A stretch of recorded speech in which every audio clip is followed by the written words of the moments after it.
Market voices में हमारे साथ पहले मेहमान जुड़ गए हैं व्हाइट ओक कैपिटल मैनेजमेंट के सीईओ आशीष सोमैया, जो इंडस्ट्री में 20 साल से ज़्यादा का अनुभव रखते हैं। एमएफ इंडस्ट्री के जाने माने चेहरे हैं। इससे पहले मोतीलाल ओसवाल म्यूचुअल फंड में भी थे वो। उनसे जानते हैं मार्केट में इस समय क्या करना है। Ashish ji, good morning.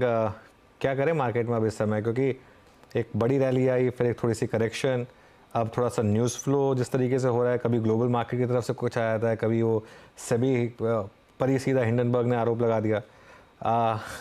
ऐसे में आपका व्यू क्या रहेगा? So Anuj ji, thank you very much for inviting me. अगर ऐसे किसी भी ग्लोबल कारण की वजह से या ऐसे किसी भी इमेजिनेटिव कारण की वजह से अगर करेक्शन मिलता है तो most welcome.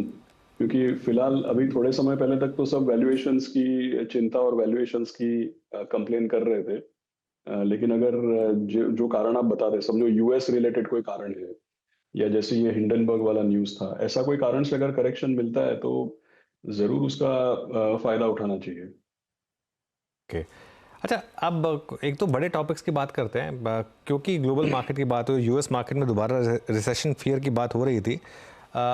Large cap IT पर अब आप क्या व्यू लेकर चल रहे हैं? सो अनुज जी, दो चीजें, पहले मार्केट के ऊपर और फिर मैं आईटी के क्वेश्चन हाँ पे चलिए, आता पहले हूँ। मार्केट की बात कर लेते हैं, बिल्कुल। सॉरी। सो क्योंकि आपने यूएस की बात की, देखिए जैसे मार्च 2023 का अनुज जी जो हुआ वो एक अच्छा टेम्पलेट रहेगा ध्यान में रखने के लिए। क्योंकि मार्च 2023 में जब ये silicon valley bank, signature bank, ये सब जब चीजें हुई तो ऐसा लगता था कि भाई फिर से लेमन क्राइसिस की तरह एक डोमिनो इफेक्ट होगा और अमेरिका की जो आर्थिक व्यवस्था है उसको भारी क्षति पहुंचेगी। तो उनका मार्केट गिरा, उसके सिंपथी में हमारा मार्केट भी गिरा। आपको याद होगा 19,000 के लेवल से हम 16,700 तक आ गए थे मार्च 2023 में। तो जब ये होता है और जैसा आपने बताया रिसेशन फियर्स, तो तब भी यही था कि भाई अगर ऐसा लेमन क्राइसिस टाइप रिकरेंस होगा तो रिसेशन फियर्स तब भी आ गए थे वहां पे। और फिर बाद में मार्केट करेक्शन के बाद लोगों को लगता है कि भाई ठीक है, यहाँ पे रेट कट्स होंगे, रेट कट होगा, डॉलर डेप्रिशिएट होगा, डॉलर डेप्रिशिएट होगा तो इमर्जिंग मार्केट करेंसीज और खासकर रुपया, इसका परफॉर्मेंस इंप्रूव होगा। और जनरली हमने देखा है कि भाई जब रुपये का रुख बदलता है विद सम लैग इफेक्ट, आपको एफआई फ्लोज भी देखने को मिलता है, केवल खाली इंडिया में नहीं, इमर्जिंग मार्केट्स में ओवरऑल। और पिछला 2.5-3 साल इमर्जिंग मार्केट्स के लिए, इंडिया के लिए रिलेटिवली बेटर है लेकिन इमर्जिंग मार्केट्स के लिए काफी खराब रहा है। तो अगर अमेरिका में अगर नेगेटिव न्यूज आती है, रिसेशन फियर्स आती है, तो उसकी वजह से स्टॉक मार्केट में टेम्पररी वीकनेस हो सकती है। बट मैंने देखा है कि with some lag effect emerging market का रुख बदलता है वहां से फिर। तो उसके ऊपर ध्यान रखना चाहिए। और आने वाले 2-3 महीने में अगर कोई नेगेटिविटी या करेक्शन आती है, तो खास करके अमेरिका की वजह से, तो उसको अपॉर्चुनिटी के रूप में देखना चाहिए उनको।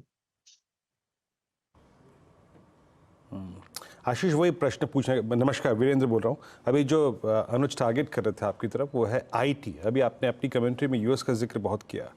इस बार की अर्निंग्स आपको आईटी में कैसी लगी? और IT he bar bar down side restrict कर रहा है हमारा। एक बार के लिए खोला था इसने अभी हाल में, लेकिन एज ऑफ नाउ जून जुलाई की तेजी को स्पॉन्सर इसने ही किया था पोस्ट नंबर्स।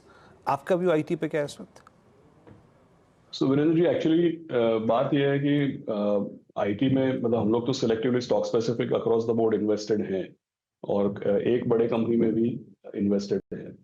और क्या है कि अल्टीमेटली ऐसा लग रहा है कि जो हेडविंड्स थे पिछले 3 साल के, काफी हद तक हेडविंड्स रिसीड हो गए थे। दूसरी चीज ये भी है कि भाई अल्टीमेटली अगर इंटरेस्ट रेट्स है तो इंटरेस्ट रेट्स का एक फंक्शन डिस्काउंटिंग रेट भी होता है। देखिए इंटरेस्ट रेट्स को रिसेशन फियर्स, यूएस इकोनॉमी, इन सब चीजों को इंटरेस्ट रेट से जोड़ा जाता है, ये सही बात है। लेकिन इंटरेस्ट रेट एक तरीके से डिस्काउंटिंग रेट भी है। और आईटी कंपनीज जो जनरली अबव एवरेज पीई पे ट्रेड करती हैं, लॉन्ग जेस्टेशन, जिनके कैश फ्लोज हैं, इंटरेस्ट रेट गिरने से उनके री रेटिंग होने के चांसेस ज्यादा होते हैं। तो पहली बात यह है कि इट है, पिछले 2-3 महीने में जब भी बात हुई है कि भाई कॉन्ट्रा कॉल बन गया था एक तरीके से, कॉन्ट्रा कॉल पे देखना चाहिए, इस तरीके का भी डिस्कशन हुआ। तो एक तरीके से कॉन्ट्रा कॉल, दूसरा हेडविंड्स कम होना, खास करके इंटरेस्ट रेट्स कम होने की जो संभावना है वो। और तीसरा चीज मैं ये बोलूंगा कि स्टॉक सिलेक्शन बेसिस पे, जैसे समझो ऐसी आईटी कंपनीज है जो बैंकिंग एंड फाइनेंशियल सर्विसेज को सर्विस करती हैं। जैसे हमारे पोर्टफोलियोज में काफी कंपनीज ऐसी हैं जो बीएफएसआई टारगेटेड आईटी है, स्मॉल कैप हो सकता है, मिड कैप हो सकता है। तो काफी डाइवर्स सेक्टर है। काफी समय से इसको कॉन्ट्रा कॉल के तरह देख रहे हैं हम लोग। और बॉटम अप बेसिस पे स्टॉक सिलेक्शन भी हो रहा है। अच्छा, मैं यहाँ पे एक आशीष जी प्रश्न जोड़ना चाहूँगा। मैं सेक्टर से बात करता, लेकिन अभी क्योंकि आपने कहा कि जो आपका ये आंसर था उसमें से मैं आई थिंक जो कंक्लूड कर पा रहा हूँ, क्या वो इन्वेस्टर्स जो कि म्यूचुअल फंड के थ्रू इस बाजार को अप्रोच करते हैं, इस वक्त फोकस्ड फंड पे फोकस करना ज़्यादा ज़रूरी है, वहाँ शिफ्ट हो जाए अगर फ्रेश एलोकेशन करना है तो? आपका पर्सपेक्टिव क्या है इस पर? फोकस फंड्स की कैटेगरी का मतलब अगर आप देखें तो अनुभव मिक्स्ड रहा है। मैं हमेशा लाइटर नोट पे बोलता हूँ कि भाई फोकस फंड्स अच्छे होते हैं, लेकिन depends what you focus on, तो रिटर्न तो वहीं से बनता है। मुझे ऐसा लगता है कि अभी जो मार्केट है वो पिछले 2-3 साल से कुछ ना कुछ लेबल्स, कुछ ना कुछ थीम्स या कुछ ना कुछ मैक्रो ड्राइवर्स के बेसिस पे चल रहा था। और मुझे ऐसा लगता है कि अभी पिछले 2-3 महीने में ये जो मैक्रोज में चेंज होने की फिर से बात हो रही है, खास करके यूएस रिलेटेड और इंटरेस्ट रेट रिलेटेड, तो मार्केट में एक रोटेशन का अच्छा खासा पॉसिबिलिटी है। आपको पिछले 2-3 महीने के परफॉर्मेंस, जैसा आपने खुद जिक्र किया कि भाई आईटी रैली को आईटी ने स्पॉन्सर किया, आपको किसी कभी कभी आप देखिए बीच में फार्मास्यूटिकल्स, जैसे मैं एग्जांपल देता हूँ, 2-3 महीने पहले हमने एक फार्मा फंड लॉन्च किया था। सबकी नज़र डिफेंस मैन्युफैक्चरिंग इंडस्ट्रियल पे है, लेकिन आपको जान के सरप्राइज होगा कि फार्मा फंड का भी पिछले 3 महीने का रिटर्न डिफेंस फंड के मुकाबले में कंपेरेबल में है। सो मार्केट में क्या है कि ये इंटरेस्ट रेट्स और मैक्रोस के चेंज के अंदेशा होने से मार्केट का अंडर करंट भी चेंज हो रहा है, सेक्टर्स में भी रोटेशन हो रहा है। तो बोलने वाली बात यह है कि इस तरफ इस समय पोर्टफोलियो ब्रॉड बेस्ड, डाइवर्सिफाइड और ब्लेंडेड होना चाहिए, ना कि फोकस्ड होना चाहिए। क्योंकि और अगर पोर्टफोलियोज में पिछले 2-3 साल में जो चला, अगर वो ओवरलोडेड है, तब तो मार्केट रोटेशन में अंडर परफॉर्मेंस की ज्यादा रिस्क बनती है। तो आई थिंक पोर्टफोलियो अभी पिछले 3 साल में जो बहुत चला है, वहां से हटके जो चीजें नहीं चली हैं उसके फेवर में पोर्टफोलियो को एक्चुअली रीबैलेंस करना चाहिए और ब्रॉड बेस करना चाहिए। ओके, बिल्कुल। अच्छा, अब एक जो टॉपिक मेरे दिमाग में फ्रेश है वो है PSUs। मतलब PSU में भी काफ़ी बास्केट्स हैं, लेकिन बहुत पैसा बनाया डिफेंस ने, बहुत पैसा बनाया रेलवेज़ ने, कुछ हद तक PSU बैंक चले, वो चलना बंद हो गए, अब एनर्जी स्टॉक्स चल रहे हैं PSUs में। आपके पोर्टफोलियो में हैं क्या PSU स्टॉक्स, और क्या व्यू है आपका? सो अनुज जी, हम लोग के पोर्टफोलियोज, जैसे मैंने अभी थोड़े समय पहले जिक्र किया, पोर्टफोलियोज हमारे पूरे ब्लेंडेड है, किसी एक तरफ से टिल्टेड नहीं है। तो म्यूचुअल फंड्स जो है हमारे, वो पूरी तरीके से private sector versus public sector, growth versus value, सारे के सारे फैक्टर्स को बैलेंस करते हुए चलते हैं। तो जरूर पब्लिक सेक्टर एंटरप्राइजेस में भी एक्सपोजर है हमारा, लेकिन इसमें चूजी या सिलेक्टिव होने की जरूरत है। देखिए पिछले थोड़े समय में क्या हुआ है कि भाई ऑर्डर बुक्स पे सब चलने लगा है। अभी 2006, 7, 8 में भी हम सब थे बाजार में, हमने देखा है कि ऑर्डर बुक पे जब मार्केट चलता है, फिर अल्टीमेटली लंबी अवधि में तो फ्री कैश फ्लो और फ्री कैश फ्लो का कॉस्ट ऑफ कैपिटल के ऊपर कितना इंक्रीमेंटल रिटर्न है, वो अल्टीमेटली मैटर करेगा।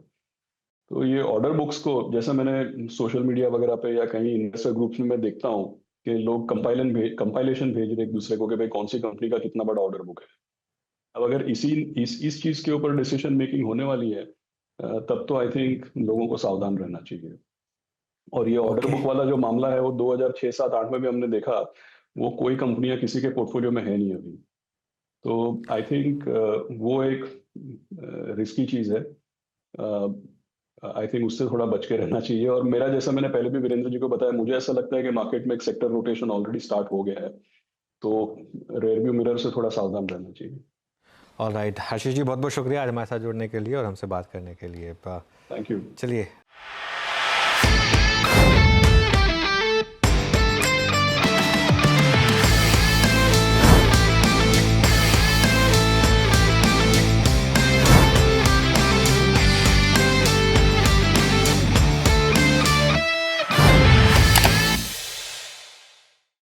बता दें कि मनी कंट्रोल पर दिए गए विचार एक्सपर्ट्स के अपने निजी विचार होते हैं। वेबसाइट या मैनेजमेंट इसके लिए उत्तरदायी नहीं है। यूजर्स को मनी कंट्रोल की सलाह है कि कोई भी निवेश निर्णय लेने से पहले सर्टिफाइड एक्सपर्ट की सलाह लें।